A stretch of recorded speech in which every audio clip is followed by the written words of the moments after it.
when I got into the Media Owners Association, then I realized that we were only about 3 or 4 women in the association. And I was like, we have a serious problem in the media. Little progress is better than nothing at all, but we want to have much more progress made in terms of women representation in the media institution, because above all, we're the ones that are affected when there is a sexual harassment in the media.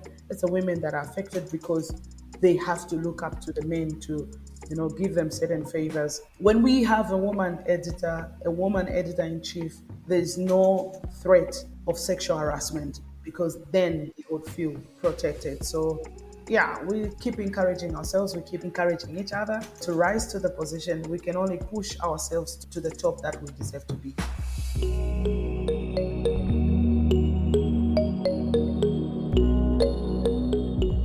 Imagine a world where we have gender equality and equity in and through media.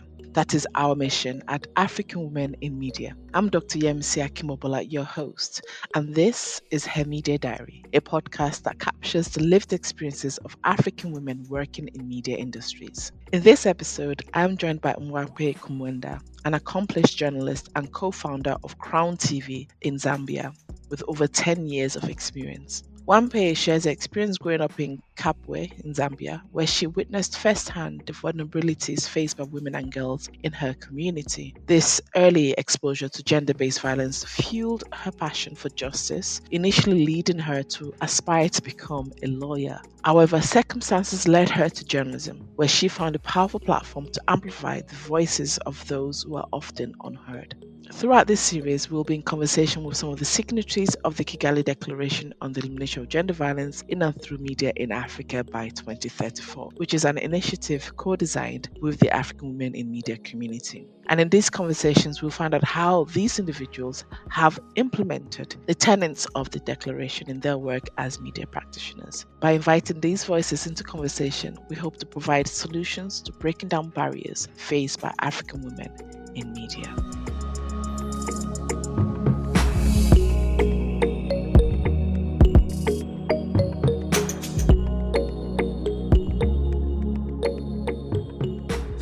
Great to have you on the podcast. Thank you so much for joining us. You are an accomplished journalist with, over a decade of experience in Zambia and media in Zambia, and a very courageous one because you've won the Courage in Journalism Award from the IWMF, so that the International Women's Media Foundation, and you've also won another one with Free Press Unlimited. And this is kind of because of work you've done investigating those in power, right? Yeah. And the kind of physical harm and potential harm that they put you through as a result of that.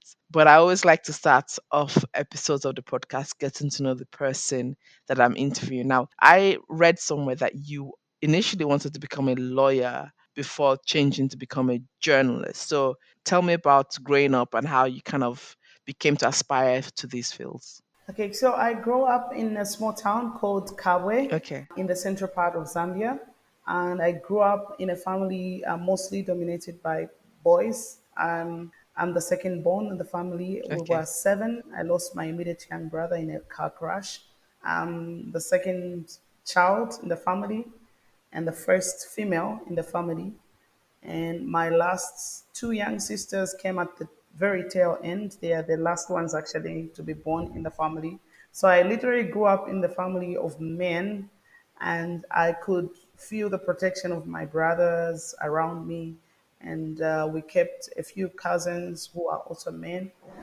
So relatively, I grew up in a male-dominated environment, and I felt a bit protected, but I could see a sense of vulnerability amongst the girls in the central part of Zambia, mostly due to high poverty levels in central province of Zambia. And I could see a lot of young girls being victims of gender-based violence, and a little knowledge around seeking justice for cases of gender-based violence, rape, and defilement. And with me, I was being protected by my brothers, and I felt okay, there's need for me also to stand out for others who felt insecure and who were not protected. So growing up and going to school, I thought I could be a lawyer, because in that particular province where I was, there were few lawyers, and there were few opportunities for vulnerable women and girls to seek justice because legal fees were a bit expensive and Mm, people would opt to keep quiet about the violations that they were facing. And so my interest was to become that particular lawyer because I knew there were government lawyers that would give legal services on pro bono basis, and I thought I could be one of those lawyers that could, mm, help the girls and women in that particular province. But after graduating, I couldn't enroll into the School of Law because I needed to wait for the second school calendar year. And I felt it could be too much for me to wait. My father was not well at the time. And I wanted to get back to school real quick while my dad was able to, cover my bills. And hence I enrolled into the School of Journalism, of course, at the advice of my husband now. mm, We felt that through media we could spread news around violation of women and girls on issues to do with gender-based violence. mm, So I got into the media to basically give media coverage to victims of gender-based violence, and I mm, did quite a number of stories. And locally, I got to be awarded for the best gender reporting. I think should have been 2015, and I proceeded to do court reporting. So I'll do stories from the community and then persuade the law enforcers to take up matters, and then I would still follow them up to the courts of law and mm, ensure that justice prevails. So basically, somehow I felt I had accomplished my desire to seeking justice. And I think because of the reportage I've done over the years, there's been more awareness on gender based violence cases, and more cases are being reported. And we saw eventually the establishment of the fast track court to deal with gender based violence, which I felt I played a part because I was part of the awareness. mm, mm. Yeah, there's a consistent kind of theme about seeking justice and particularly around gender based violence. Reflecting back on your early years, was there a pivotal moment or a pivotal event that really shaped your mind towards that area? Well, while at school, I think I had an encounter with one of a friend of mine in school, back in Mm, primary school, who was a victim of defilement and how they struggled to get justice for that particular case because they were vulnerable. They couldn't seek legal services. They couldn't, convince the law enforcers to act on their cases, and they ended up just being silenced like that. mm, That particular incident, while I was young, but I could feel the pain of my friend, I could feel the pain of the family in failing to seek justice for that particular case. And I thought it could be one of the reasons why I should push forward and then try to make a difference in my mm, community. Yeah, and as a reporter, there are several stories I wrote about children being defiled. One mm, particular case was involving this prophet, a man of God. This child was taken for prayers because they had some complications in their stomach, and this pastor decides to take advantage of this girl and defiles this girl, and then she falls pregnant and has a child at the age of 14 years. I covered that story from the parents complaining to now pursuing the police to act. And this pastor was eventually mm, arrested and convicted for 15 years. I followed it up until the Supreme Court. He appealed against the 15-year jail term and went to the Supreme Court. I followed it to the Supreme Court, and this person was again, the jail term was increased at the Supreme Court to 25 years. So wow. Okay. that was like one of the stories I consistently covered. I think that was one of the stories referred to when I was given the Mm, award for the best gender reporting. mm, Because I covered that story, I think, for about 4 to 5 years until justice was served. So it's one of those stories that I look at and I feel a sense of job satisfaction in that I pursued the story from the community and to the courts of law. I feel it's one of the stories I could refer to in encouraging journalists to pursue a story, to be more resilient and more persistent in pursuing a story. It's not about telling a story, but it's about achieving results at the end of the day. and having some kind of impact and positive action come out of it. I'm really interested to hear more about this personality that I see coming out of you around resilience and that just doggedness and really following, they say it's like a dog with a bone, like not letting go, so to speak, right? Where does that personality come from? Well, my dad was an auditor, and I could see him passionately writing audit reports covering government institutions. And I Mm, could see a sense of dissatisfaction in his work because he felt he would do a lot of good work and just merely present the reports. And no one is arrested for the corruption that he could have highlighted in his audit reports. mm, And I told myself I wouldn't want to be that person in my dad's shoe who would just write a report and it ends there because the Office of the Auditor General has no prosecuting powers. mhm, So, because of that, their work ends at just reporting, documenting the reports. So, I felt as a journalist, I have access to the law enforcers and I could pursue them to, doing something about the cases that I brought out. And so it has worked for me that when I want to get results out of a story, I'm able to pursue different institutions because I have the access. Yeah. mm, Yeah. So I didn't want to be that frustrated journalist who will just tell a story and it ends there. I saw the frustration in my dad when he was doing his audit reports, and I felt I could be different. I could do something else. I could persuade justice. So now, obviously, you've experienced reports on these kind of stories, right?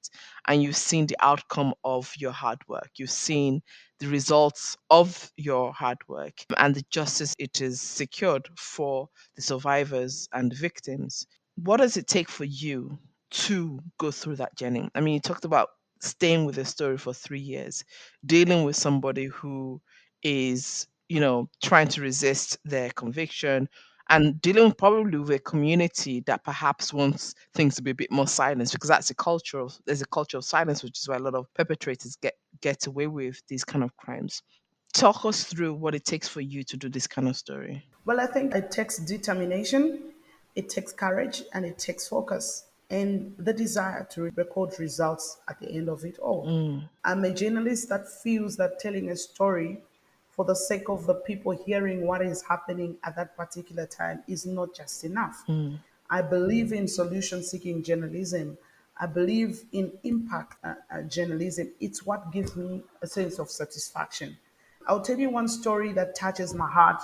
There was a time I did a story about a child that was brought to our studios. This child had been sick and was admitted to one of our biggest hospitals. And the mother was told from the hospital that the only person that can seek help for you is Mwape and just go to the studio. mm, The child was removed from the ward, not discharged, but was taken out to have a story told by myself. So that in itself told me that there was a level of confidence that people had that if I told a story, something positive will come out of it. And that's what has always given me courage. mm, Because after 5 years of doing that story, the child went to India and got the treatment. mm, And the mother called me to tell me that child you helped is now okay and now in school. And I told myself, this is a journalism I want.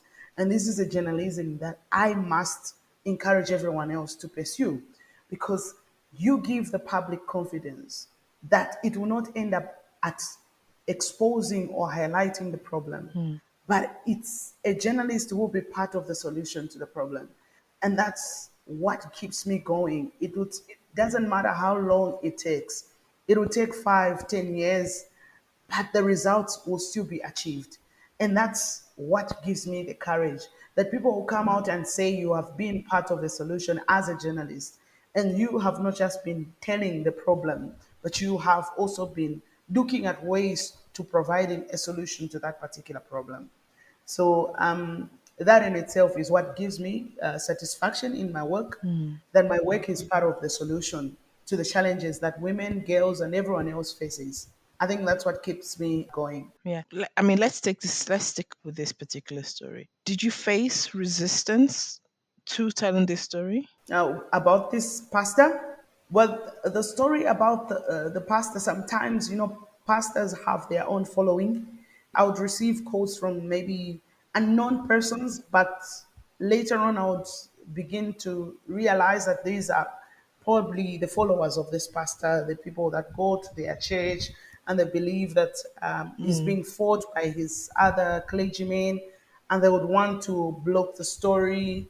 And, it's a case of defilement. It's difficult to block it because there is always evidence. There is the medical Mm. examination that has to take place. There's evidence, especially when a child is pregnant and all that. So it's quite difficult to deal with public figures, Yeah. clergymen, politicians in such cases. But where the truth is, and where the truth is before you, you have all the records. It's much more easy for you to, bring out a story when you have the facts with you. But take us back to that period, and indeed other instances where you've had to come against public figures, as you said. Talk us through how you are feeling that time. Talk us through your processes of getting to kind of just continuing, because there must be fear, there must be anxiety. What is going on with you during those periods? It's not an easy thing. It's not an easy process because when you have to deal with public figures, even your own friends, your own colleagues in a media institution will tend to sell you off to those people because they want, certain favors. You're dealing with people in privileged positions. But Yeah. one thing that at times I begin to tell myself is that for this particular story, I'm offering a service. I'm offering a service to the people that are affected. I'm offering a service to my nation, and I'm offering a service to the women, the girls who are affected. It's about my conscience. It's about me serving Mm. my conscience to say I'm doing the right thing or I'm doing a wrong thing. And for me, doing the right thing is the most pleasing thing that gives me comfort and gives me a peace of mind. And so, regardless of the threats that could come through, regardless of a source of intimidation that would come through, I would always stand by the truth because the truth has been unveiled to me. And the people that have unveiled the truth to me have confidence that I'm going to do the right thing and I can't betray their confidence. And Mhm. so, that is what gives me strength, the confidence that the people have that I'll be able to tell a story in a truthful manner and in a most honest manner. And Mm. so all that is what really gives me so much confidence and keeps me going in my work. And it doesn't matter how much intimidation or threats that may come through, but I always I stand by the truth. And in sometimes, especially when you're dealing with corruption cases, politicians will have their own following, they will have their own authority to come and challenge you.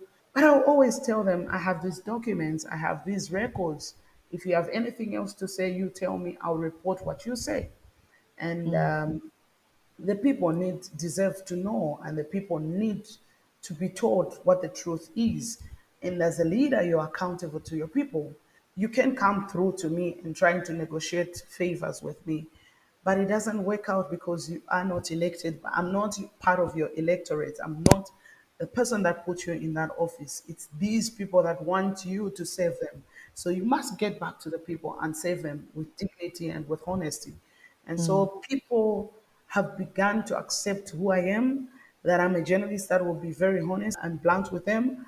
And they would know that if they have to deal with me, they have to deal with the truth.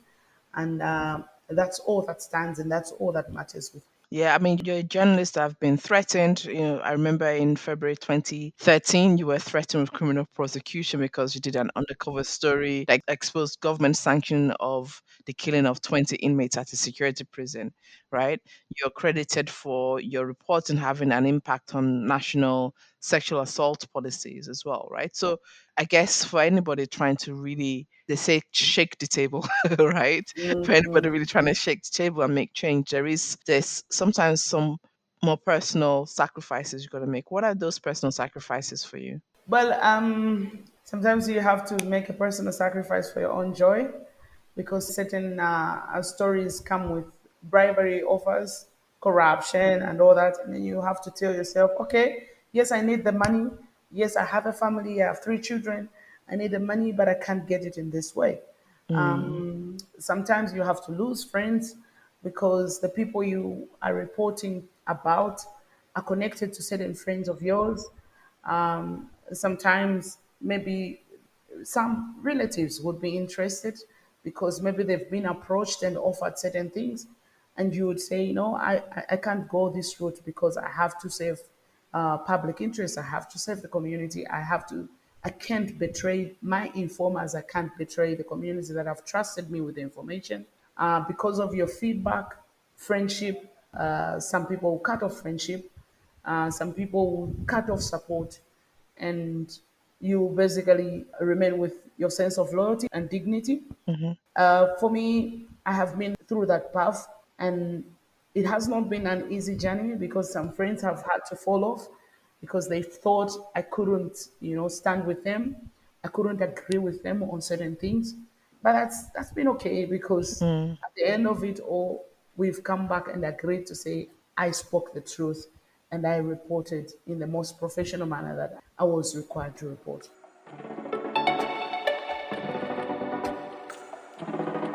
Hello, Immediate Diary listeners. Now, permit me to introduce you to the Kigali Declaration on the Elimination of Gender Violence in and through Media in Africa by 2034. And we here at AWIM call it the Kigali Declaration. It's a groundbreaking commitment by African women in media to bring gender equality, representation, and respect into every newsroom across the continent. By signing up, media organizations, professionals, platforms, regulators, and academics are pledging to tackle gender biases, amplify women's voices, and create safer, more inclusive work environments for everyone. Imagine a media landscape that treats every story with balance and every voice with dignity. Adopting the Kigali Declaration isn't just a commitment, it's a powerful step forward towards social change, and it starts with you and I. If you're ready to be part of this change, visit the official Kigali Declaration website at africanwomeninmedia.com/declaration to learn more and to sign up. And you're one of the signatories to the Kigali Declaration on the Elimination of Gender Violence in and through Media in Africa by 2034, which was a document that we adopted at the last African Women in Media conference in Kigali. What does that declaration mean to you, especially when you reflect on the kind of journalism that you do? Well, the Kigali Declaration is just another declaration that speaks to my passion. It speaks to my interest. It speaks to what I firmly desire for the women, for the girls, to also have a sense of dignity in their places of work, in their Mm, communities, in every area that they walk and work through. It's a declaration that speaks to what I have always desired to achieve in life. And because I have been part of that declaration, I have shared it with my team at Crown TV, and we have made several changes. Currently, we are operating at 50% women representation in management position. I am the CEO of Crown Television, and the human resource manager is a woman. The mm, programs manager is a woman, and we have three male managers. The operations manager was a man, and the news editor, the news manager was a man, and the productions manager was a man. mm, So we are at 50% women and 50% male. And also, we are currently working out a proper gender policy as an institution. We have only been 3 years in existence and are trying to create as much documentation as possible. So we're working around a gender policy to govern us through in terms of how we address gender matters and how we give a platform that is conducive and healthy for both male and female.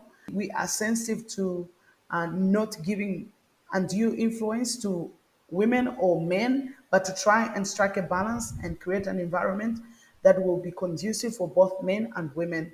mm, And in our editorial department, since we have a manager at the top, mm, we are already training two female journalists to rise to the position of sub editors, working along with the male news manager. And so far, we've identified potential in our two female journalists, and we are able to see that they can still do it. They can still do the editor's work. My position as managing director of Crown Television has also created hope in the media landscape in Zambia because currently we have more than 200 media institutions registered in Zambia, but we mm. have less than 5 women at the top, Wow. managing and having shares in media institutions. So my coming into the media space as a founder and managing director of Crown Television has sort of given confidence and courage to our women to rise to their full potential. And particularly in our programming, we have a program called Valor Woman, which is an inspirational program it is designed to inspire, to motivate, and encourage women. mm, Because I feel like as a journalist, I spoke more of the negative stories about women, the defilement, the rape, the gender based violence. But this time around, I've told myself I need to speak good stories about women, the mm, women that have been through gender based violence and have overcome that phase and are doing so well. They are doing the advocacy, they are fighting the vice, are the people that we feature on the program. The women that have gone through property grabbing because their parents died at a tender age and they didn't have the opportunity to get educated. They rose through those evils and are able to, speak about, the bad side of life, but also how they overcame that bad side of life. So we are doing more inspiration, we're doing more motivation, we're doing more encouragement as a TV station because we know many women out there are going through a lot of, issues, mental health problems, social and economic factors that are hindering their progress and prospects of becoming better in society. And so, as a TV station, we are encouraging women and girls to rise to their full potential and just become who they want to be without having to think they need some men somewhere to pull them through. They need, a certain favor in order for them to get to the top. But through their intellectual, through their abilities, through their skills, they're able to do many great things in society. So Crown Television has placed itself as a mouthpiece, not only for the youths, but also particularly for the women and girls to, bring out the best of themselves. Yeah. mm, mm. I mean, you said a lot there around gender policy, around implementation of it, because I think one there's a difference between having a policy and another about implementation, actually taking action, right? Because that's what we find is that actually there might be 10 media organizations that have gender policy, but one of them is the only one that's actually implementing and doing it properly. But I also wanted to explore what you said around women in media leadership because you are one of the very few in media leadership in the country and possibly across many African countries as well. What was your journey in becoming managing director of Crown TV? Well, I think I was inspired and motivated by colleagues around Mm, me. Looking at the work that I've done in the media for the last 15 years, I was actually taken to a discussion by one of my colleagues called Oswald Yamani, who is a co-founder of Crown Television, and he told me, Mwape, you can manage to run a TV station. Do you know that? And I was like, what do you mean? He said, you have all the experience. You have done almost every mm, other mm, story that anyone feared to do. You have managed the newsroom before. And this time around, I don't want you to be in the field. I want you to be in the driving seat to manage the media institution. And I said, oh, okay. How can we do this? Then we started doing the paperwork with my colleague, Oswald Yambani. And here we are setting up Crown Television, and he says, this time around, you're going to be the managing director because there are few women in the media space that are managing a mm, media institution. And me, as your friend, I'm very confident that you can do it. And my husband has always been is saying that you've done a lot of good stories around, you've won a lot of awards, you can do it. You can do it. He's always been positive about me mm, managing a media institution. I never thought about it. Back then, I was comfortable doing the stories around reporting and getting some awards out of the stories. But then, when these two men insisted and said, no, you can still do it, then I said, oh, yeah, actually, I can do it. Actually, I have been doing a lot of work around, and I have been, unique in the way that I've been doing stories. I think I mm. can still do it. Let me make a try. And here we are with Crown Television doing our best. What would you say has been the biggest challenge for you in doing that, in running a TV station, and especially as a woman doing so? Well, the biggest challenge I think has been on the current media market. It's a bit polarized, especially in the Zambian setup or Africa setup. Mm, We have a lot of interference, external interference, particularly from politicians who would want to have undue influence in the management of media institutions for their political interests.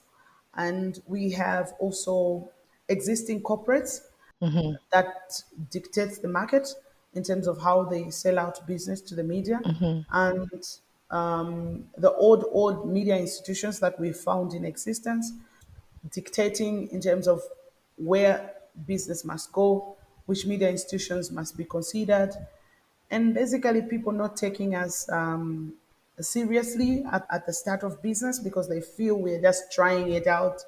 We are journalists, we know the field work more than we don't know the business itself.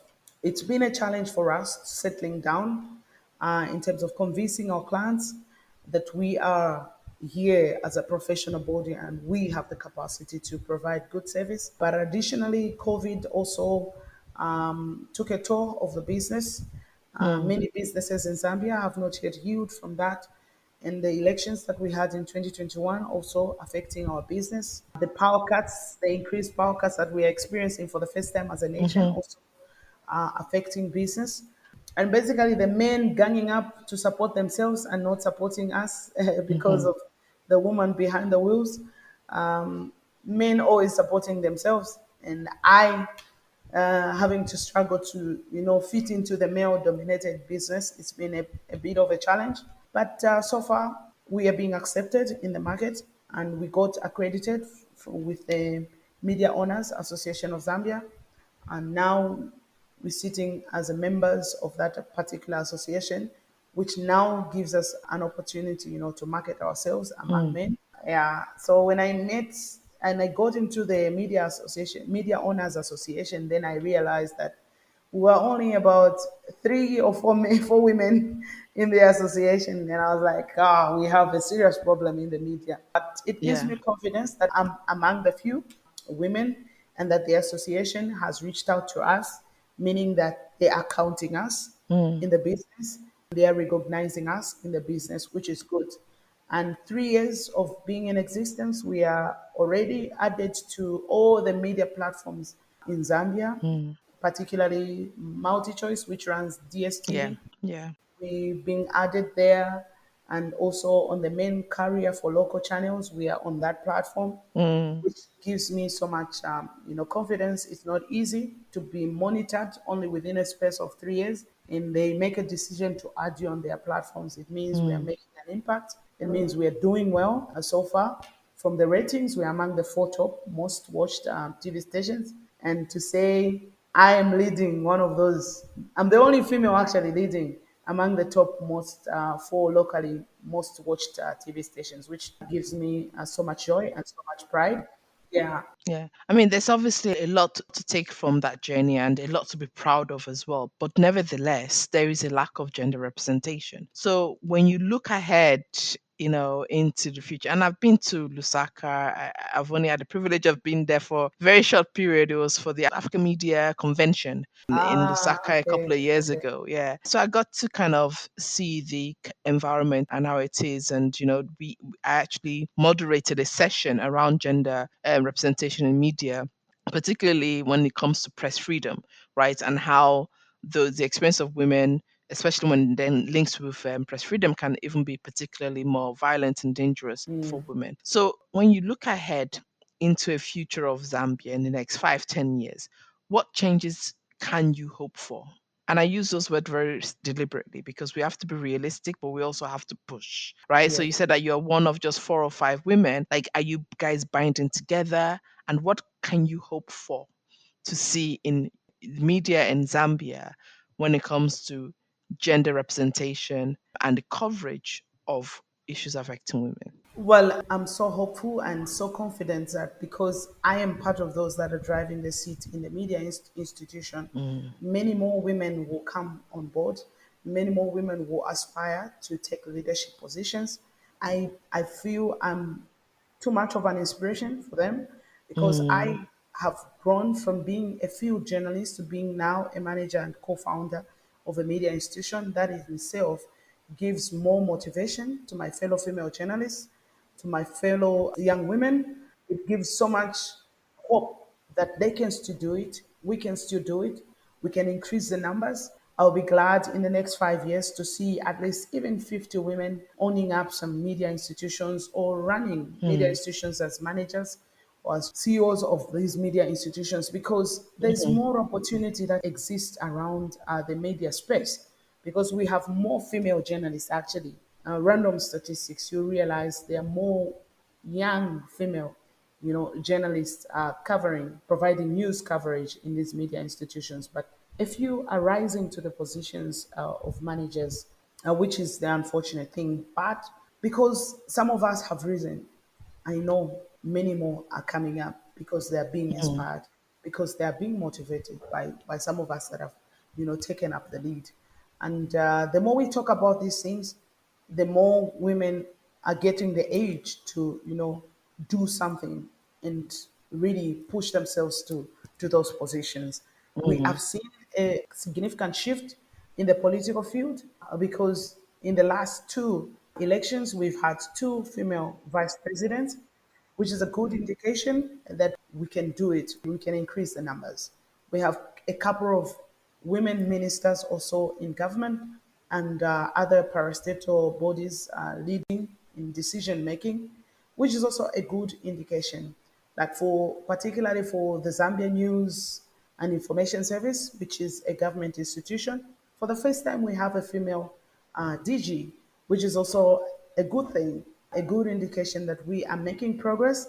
It's not much, but we are certainly making progress, and little progress is better than nothing at all. But we want to have much more progress made in terms of women representation in the media institution, because above all, we are the ones that are affected when there is a sexual harassment in the media. It's the women that are affected because they have to look up to the men to, give them certain favors, and because there is competition in the newsroom because of the limited availability of space for news. And so women become vulnerable in these newsrooms because they want to position themselves, they want to be heard, they want their stories to air, they want, they to have some form of impact seen in their work. Mm. So when we have a woman editor in chief, there is no threat of sexual harassment because Yeah. then they would feel protected. So yeah, we keep encouraging ourselves, we keep encouraging each other, to rise to the position. We can only push ourselves to the top that we deserve to be. And finally, for those young journalists and media professionals who are listening to this podcast, this episode right now, what advice would you give them about using their platforms to advocate for gender equality and social justice? Well, in our local language, we say "Ichkaripa chumfomwine," meaning that the one that feels the depth of the pain is the one that is affected. Yeah. So, if we are affected by the current environment we are working in, it takes us to Yeah. speak out. It takes us to do the advocacy. It takes us to spread the word out there. It takes us Mm. to participate in every other activity, in every other workshop, conferences that speak the language that we want to be heard out there. It Mm. takes us to spread out the news on TikTok, to spread out the news on Facebook, to spread out the news on our YouTube channels. It takes us. It is what we are feeding our platforms with that matters. And so if we feed our platform with information that talks about the issues to do with, gender, so it takes us to be able to spread the news that we want to spread. It takes us to advocate for what we want to achieve. At the end of it all, if we don't say it, who will say it? If we don't speak, who will speak? Because others have been silenced into death because of gender based violence. And me, I have a voice. Why don't I speak? There are others that have been left disabled because of gender Mm. based violence. And there is me who is able to speak. Why shouldn't I speak? Absolutely. I'm speaking for the sake of myself as well, my safety, but also for the safety of my daughter, who is 17 years, and she must be protected. Yeah. So if I don't say it, who will say it? And if Mm. I don't advocate for things that will protect myself and my children, then who will do it? So we must be able to tell ourselves that it takes I to make a difference. Not Mm. my neighbor, not my friend, but it takes myself to play a part and make a difference in society. Absolutely. Thank you so much. It's been such a pleasure speaking with you, Mwape, today. I've really enjoyed learning about you actually and really getting to know the kind of work you've been doing. So it's been such a pleasure having you on the podcast. Oh, thanks. I'm so grateful. I'm hoping I could make it to the next conference in Senegal. Yes, yes.